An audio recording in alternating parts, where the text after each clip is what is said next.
അസ്സലാമു അലൈക്കും വറഹ്മത്തുള്ള. മനുഷ്യന് അള്ളാഹു നൽകിയ അനുഗ്രഹങ്ങളിൽ ഏറ്റവും പ്രധാനപ്പെട്ടതാണ് സംസാരിക്കുവാനുള്ള നാവ്. അവയവങ്ങൾ നമുക്ക് അള്ളാഹു ഒരുപാട് നൽകിയിട്ടുണ്ട്. അതിൽ മിക്ക അവയവങ്ങളും രണ്ടെണ്ണം വീതമാണ് നൽകിയിട്ടുള്ളത്. കണ്ണും കാതും കൈയും എല്ലാം രണ്ടെണ്ണം വീതമാണ് അള്ളാഹു നമുക്ക് കനിഞ്ഞു നൽകിയിട്ടുള്ളത്. എന്നാൽ സംസാരിക്കുവാനുള്ള നാവ് അള്ളാഹു നമുക്ക് ഒന്ന് മാത്രമേ നൽകിയിട്ടുള്ളൂ. കാരണം ഒന്ന് മതി എന്നുള്ളത് കൊണ്ട് തന്നെയാണ്. അതുകൊണ്ട് അധിക സംസാരങ്ങൾ നമ്മൾ ഒഴിവാക്കുക. നബി സല്ലല്ലാഹു അലൈഹി വസല്ലം പറയുന്ന വാക്കുകൾ ഇങ്ങനെയാണ്: കുന്തമുനകൾ സൃഷ്ടിക്കുന്ന വാക്കുകൾ കൂടിച്ചേർന്നേക്കും, എന്നാൽ നാവിന്റെ കുത്തുകൾ സൃഷ്ടിക്കുന്ന മുറിവുകൾ ഒരിക്കലും കൂടിച്ചേരുകയില്ല. അതുകൊണ്ട് ഈ പറയുന്ന വാക്കുകൾ ഓരോന്നും വളരെ സൂക്ഷിച്ചുകൊണ്ടായിരിക്കണം പറയേണ്ടത്. കാരണം ആ വാക്കുകൾക്ക് അന്യന്റെ ഹൃദയത്തെ മുറിവേൽപ്പിക്കുവാനുള്ള കഴിവുണ്ട്.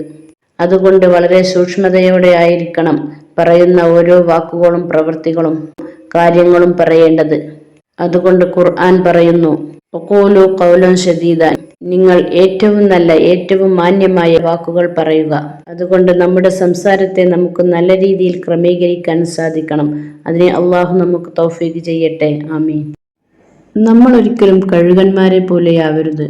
കഴുകന്മാർ വട്ടമിട്ട് ഉയർന്നു പറക്കുമെങ്കിലും അവരുടെ ശ്രദ്ധ പോകുന്നത് ചീഞ്ഞളിഞ്ഞ ശവങ്ങളിലേക്കായിരിക്കും.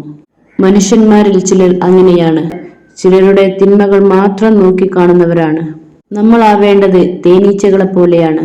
അവർ വട്ടമിട്ടും മൂളിപ്പാട്ട് പാടിയിട്ടും ഇങ്ങനെ സഞ്ചരിക്കുന്നവരായിരിക്കും. എന്നിട്ട് പൂക്കൾ കയറിയിറങ്ങി തേനുകൾ ശേഖരിക്കുകയും ആ തേനുകൾ ശേഖരിച്ച് മറ്റുള്ളവർക്ക് കൊടുക്കുകയും ചെയ്യും.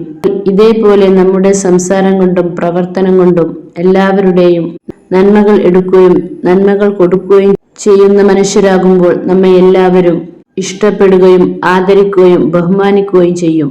ഓർക്കുക, നമ്മുടെ നാവ് എന്ന അവയവം ഉപയോഗപ്പെടുത്തേണ്ടതുപോലെ ഉപയോഗപ്പെടുത്തുക. എന്നാൽ മാത്രമാണ് നമ്മൾ അള്ളാഹുവിന്റെ അടുക്കൽ വിജയികളാകുന്നത്.